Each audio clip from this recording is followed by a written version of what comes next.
কুশরের ভুঁইতে সাধারণত এই যে আমরা যে বিষয়গুলো দেখি, আমরা যে হাটে বাজারে কিনতে গেলে বলি কি কুশরের এটা লাল না, মিষ্টি না, ফাপ চিকন এরকম টিপাটিপি করি।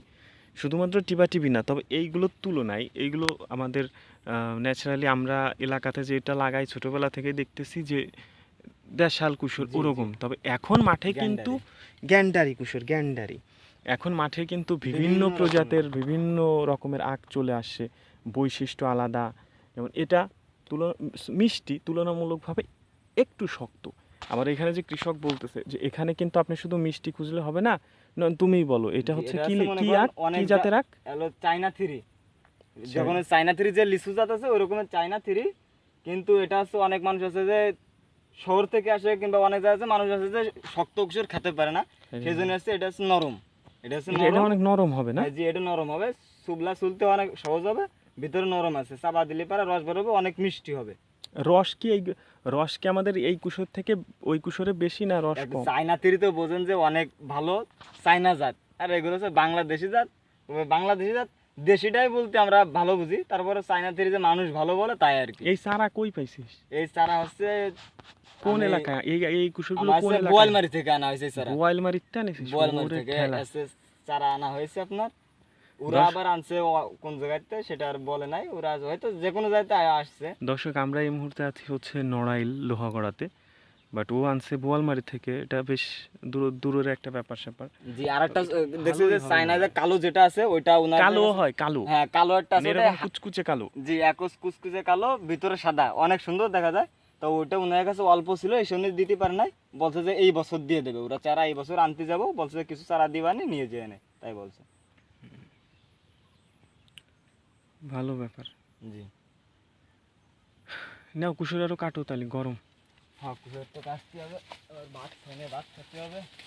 আমিও খাবার খাইনি, যদিও একটু অসুস্থ, হালকা মেডিসিন নিছি।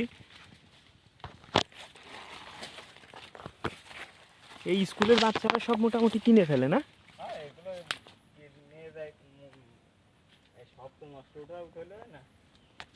আচ্ছা, তুই আমি যে যাইতে পারছি বই দে, আমার এত একটু ভিডিও করলি নে। কোনটা কাটবো কুশর, কোনটা কাটবো? আমি তাহলে আমি ই দিয়ে দিচ্ছি, আপনি খালি মানে ই দেবেন। আমি খালি ভাব ধরবো, তুই দিয়ে দিচ্ছিস না? তুই পুষাই দে, আমি খালি ভাব ধরবো। এ বৃষ্টি আইছে দি,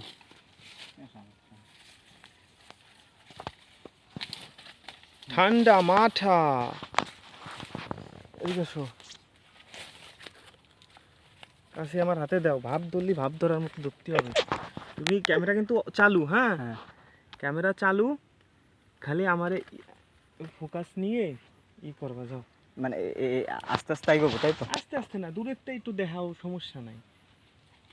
এই যে আমি চলে আসলাম, হ্যাঁ, এই যে আমি একটা ভাব ধরলাম, যাক ভালো, এটা ভালো হবে। আমি একটা ভাব ধরে এই কাটিয়ে নিলাম। হ্যাঁ, ওরে শালা, কিরমে কাটিছি সে, এই কলিজা আমি কাইটে দিচ্ছি, আপনি খালি ভাব ধরবেন। এই তোর কাটিয়ে থুয়া তো ক্যামেরার সামনে বেশ বেশি করে দিছি।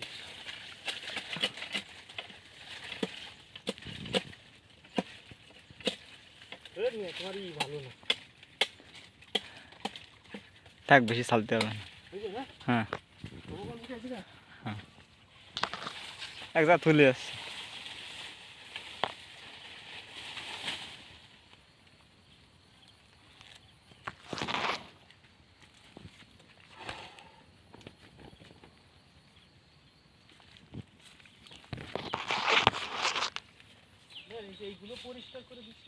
হ্যাঁ, পরিষ্কার, মাথা কেটে দিছিলাম, কিন্তু ই করে আইছে। আমার বডিটা সুন্দর না? হ্যাঁ, তবে কুশল ভিতরে খালি কাইটিয়ে যাচ্ছে এই যে সব জায়গা দিয়ে। আমার তো যে সব জায়গাতে কাইটে ছানা বনা হয়ে গেছে, যে দেখতেছো না। তোমার তো যে ই লাগানো, আমি দেখি তোমার তো যে হাতে গ্লোভস পরা। এই ফান দেখা খালি ভিতরে আসেন, ভিতরে আসেন, ভিতরে আসতে তো আমার কাম সারা হয়ে যাচ্ছে, পিঠ ফুট কাইটে। দর্শক, এই যে দেখাচ্ছি, এই সব জায়গা প্রচুর হুল থাকে। ও, এই হুলে হচ্ছে ই হয়, লাগিয়েছে। আমরা বৃষ্টি আসছে না, বৃষ্টি পড়ে, বৃষ্টি পড়ে। হ্যাঁ বৃষ্টি তো হালকা আসছে গুড়ানি, তবে বৃষ্টি আসবে না বেশি সম্ভব। আবার বলা যায় না যে বৃষ্টি কখন কিরকম আসবে।